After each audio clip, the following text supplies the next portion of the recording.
SegWit2X, this is Shane from Crypto Coin Growth. So a crazy development was just announced today. SegWit2X will not set into effect November 16th, or at, more precisely at block 494,784, which is crazy. Like I mentioned before, I was totally assuming that the fork was going to set into effect. I had no idea what the resulting possibilities would have been. It's hard to predict game theory dynamics when something like this comes about, but I was expecting this the least, because I've been looking at multiple sources, and anywhere from like 83 to 85% SegWit2X signaling was found recently on the Bitcoin blockchain. And up until this point, it seemed like a pretty certain movement in the Bitcoin community to propose and to enact this fork. And this is totally out of left field. I'm just going to look at this highlighted paragraph here, and I think this is the juiciest part of this email, which was sent by the CEO of BitGo, Mike Belshe.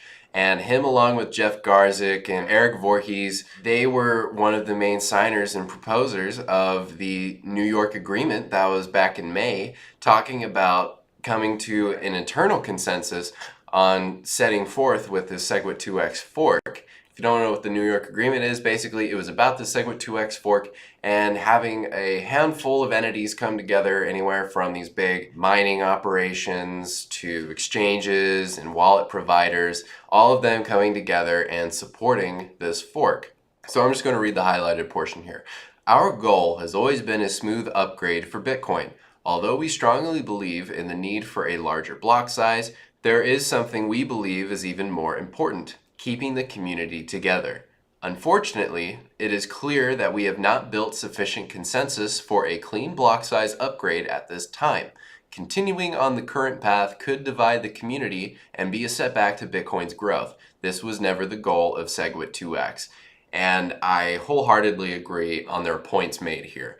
Bitcoin does suffer from a scalability issue, just like a lot of other these blockchain solutions out there. With the way SegWit2X was being proposed, with the whole New York agreement thing, where you have like this Jekyll Island situation, these collect entities come together to decide the fate of Bitcoin, I think that just gave it a bad image. And there are other parts of the SegWit2X fork that left a bad taste in a lot of the community's mouths, and I feel that them standing off at this point was a great move. It shows their self-awareness for the Bitcoin community stance on this. This is a crazy development. So let me show you some of the side effects. You look at Bittrex, look at that. 99% green. People are jumping on board. They're like, I guess I'm not going to get my free coin.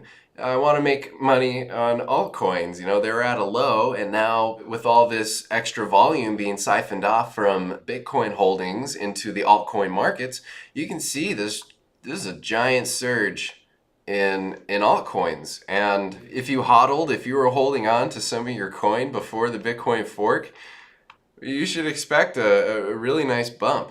So I just watched Box Mining's video on this. He was pretty surprised about this development too.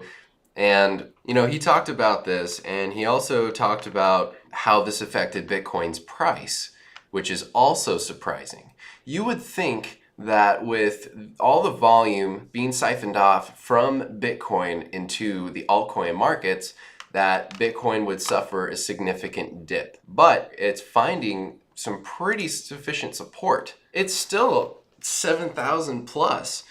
And I feel that this is a good sign that the Bitcoin community still recognizes Bitcoin as a good investment. Sure, maybe it's dropped a couple $100, but what's a couple $100 to the price of Bitcoin?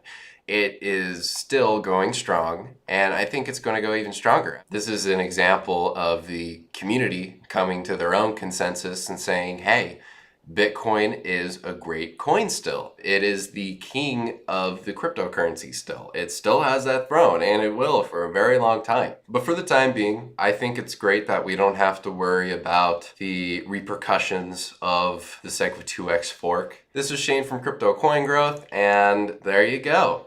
This was completely unprecedented, I feel, to a lot of people.